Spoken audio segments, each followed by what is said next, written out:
বাংলাদেশ নিয়ে কি বলবেন?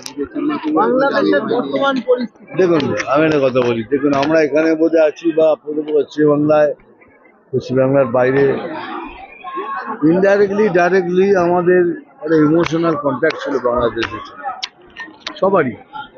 আমার মনে হয় বেশি সংখ্যক লোকের বাংলাদেশের সাথে একটা সম্পর্ক ছিল, কিন্তু বাংলাদেশ এরকম হয়ে যাবে কোনোদিন ভাবিনি।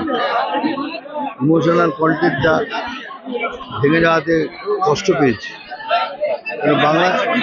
কিন্তু বাংলাদেশ এরকম হয়ে যাবে কখনো ভাবিনি। তারপরে যা সব কথাবার্তা শুনছি, টিভিতে দেখছি, যে যা পাচ্ছে তাই বলছে। খালি এক লাইন বলতে চাই, do not under estimate India. ভারতকে আন্ডার এস্টিমেট করবেন না। আর তৃতীয়, বাংলাদেশকে দেখে শিখতে হবে আমাদের, স্পেশালি আমাদের বাংলাকে শিখতে হবে। আর যদি আমরা সবাই মিলে একত্রিত হয়ে এটা না লড়ি, তাহলে আমাদের ভবিষ্যৎ অন্ধকার সুনিশ্চিত। দুটো ঘটনা। একদিকে আজকে দিল্লিতে কয়েকজন আফগান নাগরিক ধরা পড়েছেন, তাদের দেখা গেছে মালবাজার পৌরসভার ডকুমেন্টস, আইডেন্টিটি কার্ড আছে।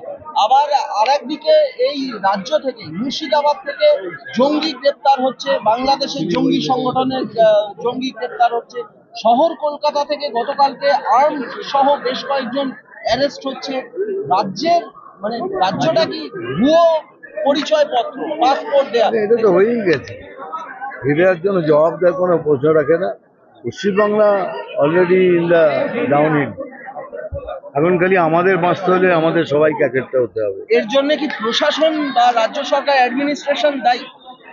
ভুয়ো জিনিসের জন্য তাহলে কে দায়ী? আমি তো আর পারবো না যে ভুয়ো জিনিসটা রাজ্য প্রশাসনিক, রাজ্য পুলিশই বলছে যে নর্থ বেঙ্গলে যে চিকেন নেক রয়েছে সেখানে বসে এই নাশকতা চালানোর ছক কষেছিল যে জঙ্গি ধরা পড়েছে। কি বলবেন? ভাই, এরা কি বলবো, ধরা পড়েছে তো, গুড নিউজ। আর এর আগে আমি কি করতে পারি, কি বলতে পারি? আমার হাতে তো সে পাওয়ার নেই। দাদা, আপনার কাছে অনেকে অভিযোগ করলেন এই সদস্য সংখ্যা অভিযান নিয়ে। আপনিও প্রশ্ন করেছিলেন এবং অনেকে অভিযোগ করলেন, সদস্য সংখ্যা কি ঠিকভাবে হয়?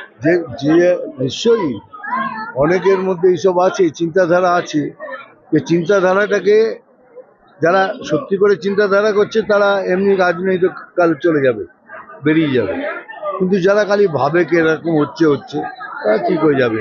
Because you need somebody to speak to, যেমন আমি কথা বললাম আজকে। ইট উইল হ্যাপেন, সব পার্টিতে হয়, এখানে হচ্ছে।